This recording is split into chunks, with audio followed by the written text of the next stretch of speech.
enough to come and be part of this, and I really must thank you more that you trusted the advert, and I hope that your time, that it was worth your money.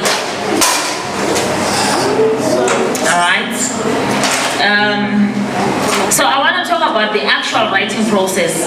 This is what I teach in class.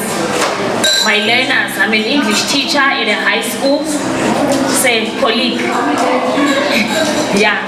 So every day I'm teaching people, you need the 1+1 of writing. This is what we were supposed to start with, the 1+1 of writing. When you write a book, how do you do it? Where do you start? There is what we call the writing process. It's 4 stages, some call it 5 stages, but yeah, it's the writing process. I adapted a lesson plan from class that I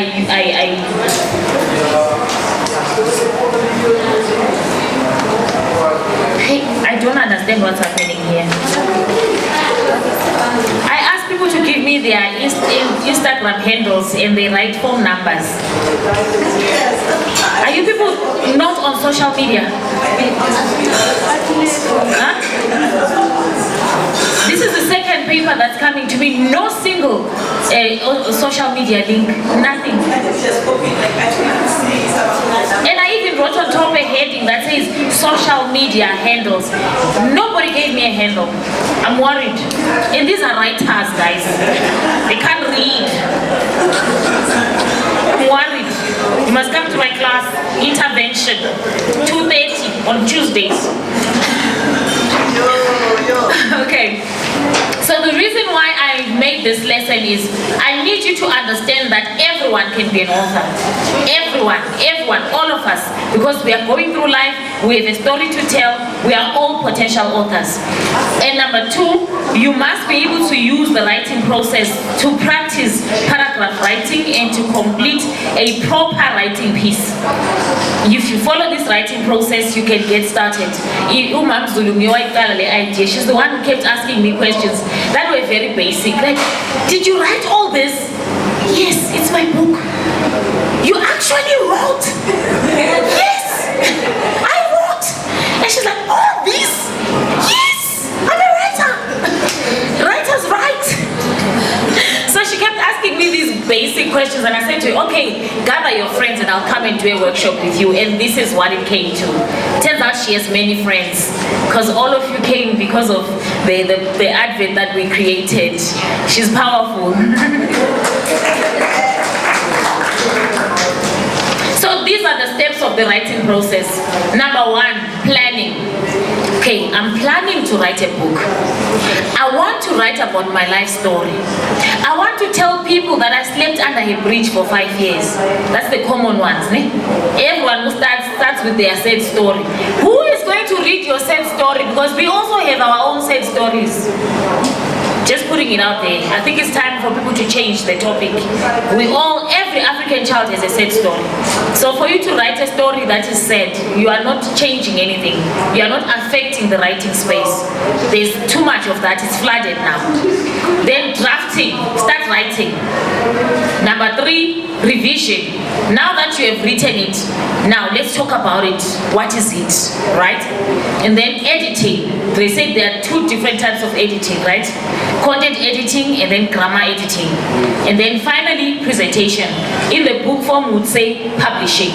Now you give us the book, we take it home, we read it. All right, let's go through the stages one by one. Through the planning process, have a clear purpose in mind. I'm writing to entertain, I'm writing to educate, I'm writing to inform, I'm writing to preserve history. What's your intention? What's your purpose? As you write, have that clear goal in mind. Why am I writing? Write down all the ideas you have. Do not edit them. Write down everything that comes to mind. Other people call it brainstorming. Everything that comes to mind, write it. Even if it ends up as 50 pages, write everything. We will select later, right? You can use any format that you like. There are different planning formats for those who have not been in school for a while. There is a mind map, there's a flow chart, and there are bullet points. All those are planning formats. It depends on which one works for you. When I was in high school, I could never use the mind map. I don't know why. But somehow now that I'm older, it's making sense. I can use it. But when I was in school, I always wanted to do bullet points. And my teacher would say, where is your mind map? I could never do it. But there, you have a mind map, a flow chart, or a bullet point. And it works best if you understand how each one works. For a flow chart, it's when you're writing something that's like a process.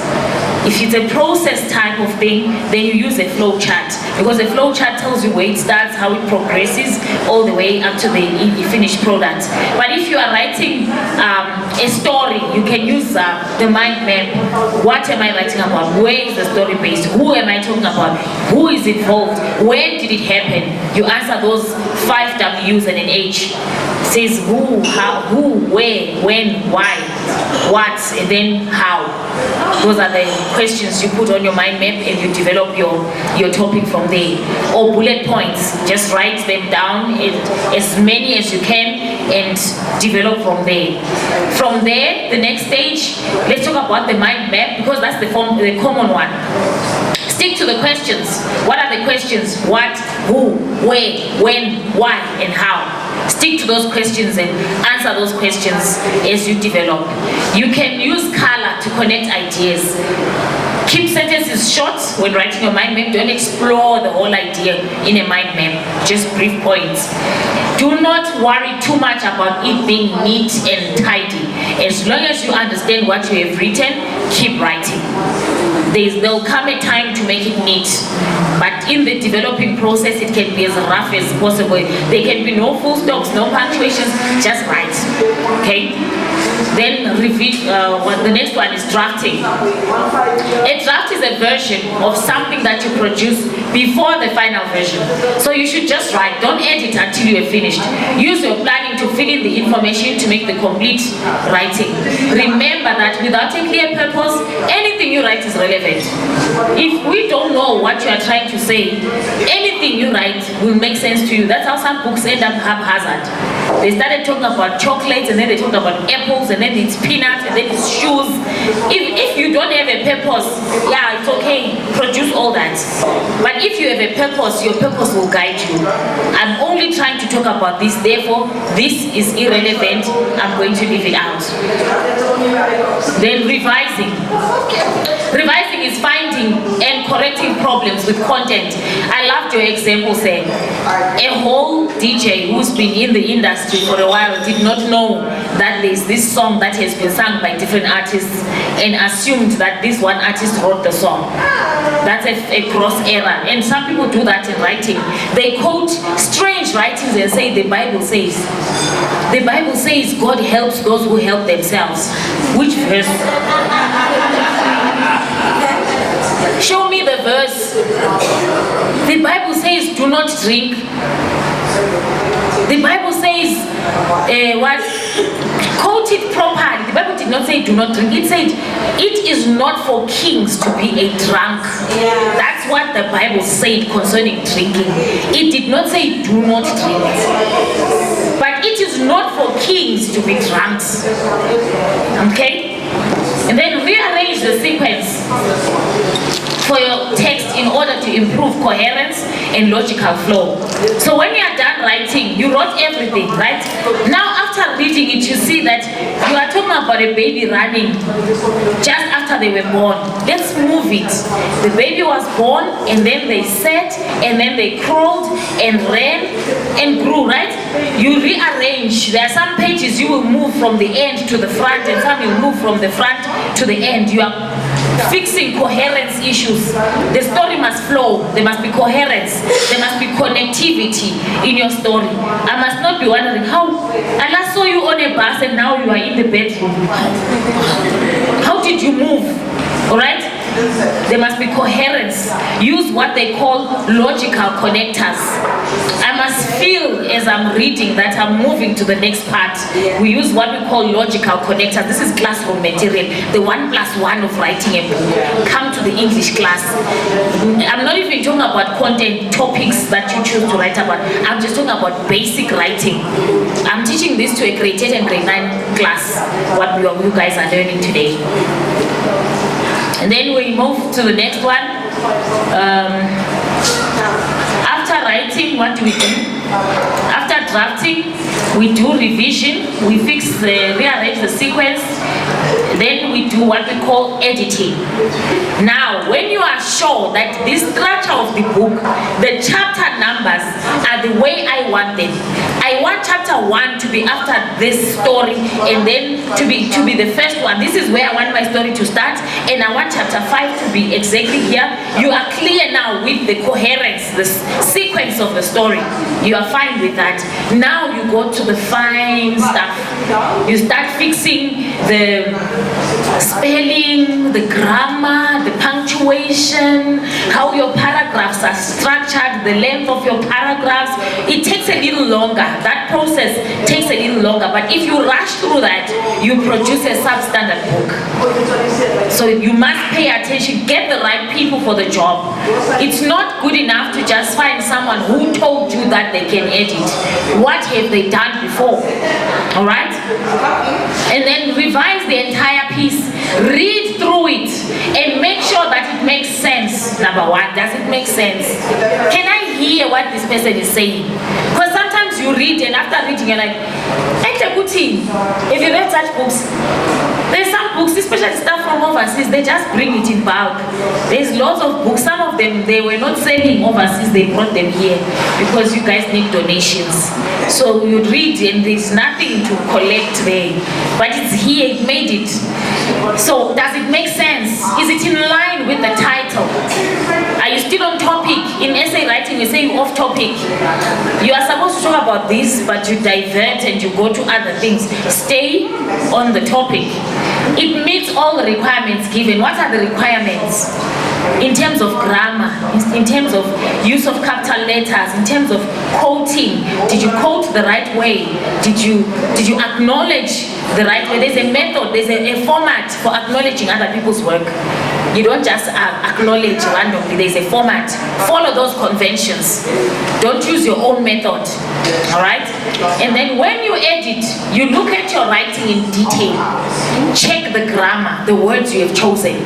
Some people like to write like this. It rained and rained and rained. When you're editing, fix that. It poured. Doesn't that sound nicer? It was pouring cats and dogs.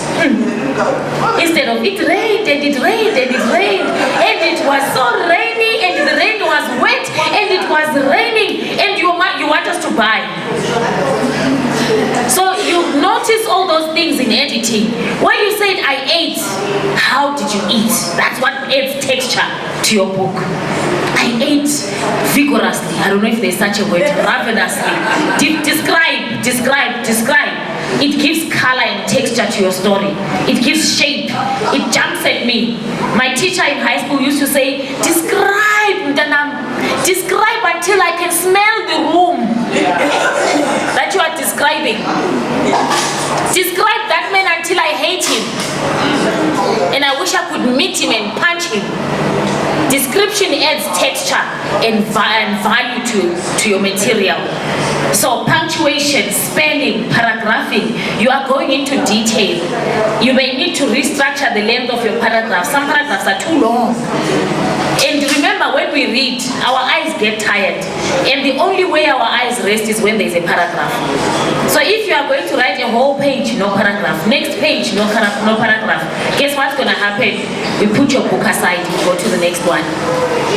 So you must write in a way that encourages us to keep reading. Create subtitles. Create paragraphs. And don't make them too long, but don't make them too short either. Then it feels like I'm galloping through the book. 2-line paragraph, skip a line, 2-line paragraph. Now you're making me feel jumpy as I read that book. So structure it nicely so that it flows.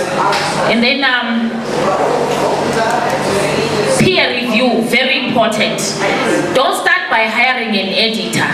Take it to your friend and say, friend, this is where we know the quality of friends you keep. Some friends don't know even if there's a spelling mistake. They can't tell. I say that to my learners. We exchange. We write our essay and then we exchange. Through 3 days we are writing one essay. Day 1, you write your planning. Day 2, your draft. Day 3, we swap. When you are swapping with the wrong one, they give you back your book and they say, sharp friend. And if they say, I told my family, they said it's such a beautiful book. Wrong people. When we say peer, don't look for those ones who agree with everything you do. Look for somebody who's honest enough to say, your sentence construction, your grammar, friend, right? Start there. Or even they'll tell you about your story. There's no real story here. That you slept under a bridge, now we must buy that. I mean, that's 80% of our people have slept under a bridge at some point. So what's different about your book? Why must I read it? What value will I collect from reading your story? Even if it's the same story, give it a trajectory that makes it worth my time. Say something about how you recovered from that and make it such a good recovery. Make it such a powerful recovery, a powerful bouncing back. All right? And then we get to the finishing part, presentation. This is the book you present to the market. So after your peer review, then you go to the editor, the real editor, right? Then the editor will do their work. We pay them. We saw the price range. I think it's not far from what I've been quoted before. Rev. Yeah, I've been quoted. My first book, Who Dared to Rise, I call it the first one, but it's the second one. I was paying that guy in installments over a period of 10 months. Yeah, I wanted it so much. I didn't know it was going to unlock a lot in my life. So then make sure that the cover and the internal layout are up to standard. There are standards and conventions to book presentation. The font, there's a standard font. It cannot be below number 10. If your font is below 10, it's wrong. You are torturing our eyes. The comfortable one is 12. But if you are writing a thick novel, 14, because you want us to read with ease, right? Or if you are writing for the middle-aged kids, between 10 and 15, you can use a 14 font, 14 points. And then make sure your book adheres to the basic conventions of book presentation. Spacing, use bigger font for headings and legible font. Some people, the reason why I wanted this workshop, guys, there are some books I've looked at and I felt sad. Because yeah, there are some people who have cheated you of your money. They took your book and said they were going to publish it for you, and they messed you up. That thing is twisted through the pages like this. It's skew, and you have presented it to us to buy. Or the cover is like it's in water. There's no HD. It's not refined. The cover print, it's very blurry. You read it and you rub your eyes because you think your eyes have a problem.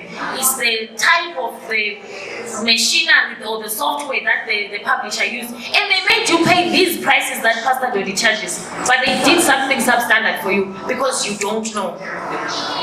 You don't know. So make sure that your book is like every other book in the market in terms of packaging.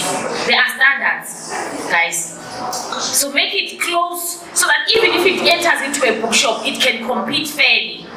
We must not buy because you wrote.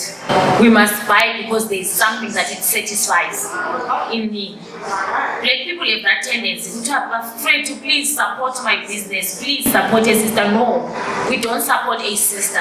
We spend our money where the money is worth spending it. And maybe some of these books that are not selling is because they are not meeting our needs. So meet our needs, we will buy. I've entered into places with those 2 books and people have taken two and the box was empty. Maybe because the book is meeting a need, the topic is talking to them and they want to hear what I have to say. And there are other books that people have kept for years, shame the whole box is still full. And now they are giving it away, shame, donating. But that was your money. Make it worth your money. Because it's a lot, 15,000 to make a book, just to make a substandard thing that cannot sell. It's not good investment. So take your time. Prepare thoroughly before you can produce. Don't be in a hurry. Any rushed project you can tell because creativity works like water. When you are at the stream, don't stir the water. Leave it to sit still so that the mud settles and the water is clear. When the water is clear and we drink it, it satisfies us. But when it's murky, that's you writing when you're in a hurry because you keep it. Yours is coming out murky. You did not take due time. Creativity needs time. And if there is no creativity, you are forced. I'm working on 3 or 4 books right now, but I'm not ready to release any of them because I don't feel that there's any that's worth releasing right now. I'm allowing the waters to settle so that the clear stuff, the creativity, the cream of my productivity comes up and the rest of the chaff settles down. I think I'm done, and please clap your hands for me.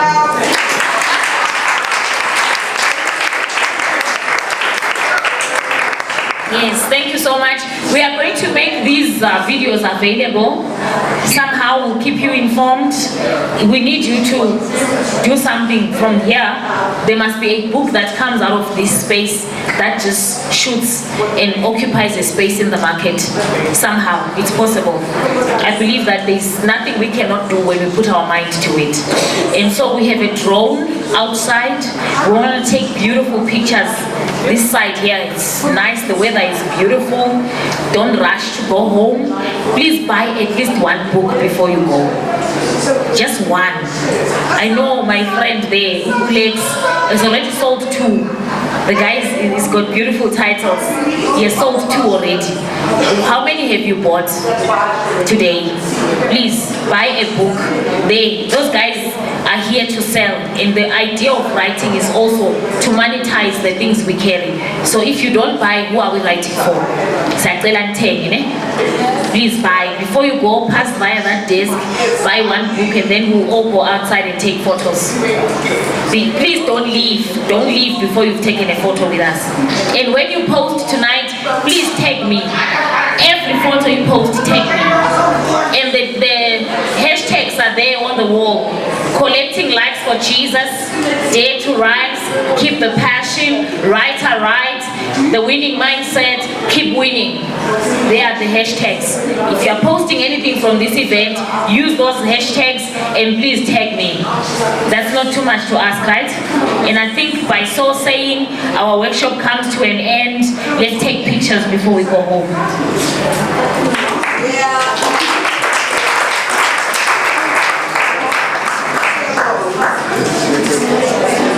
Thank you.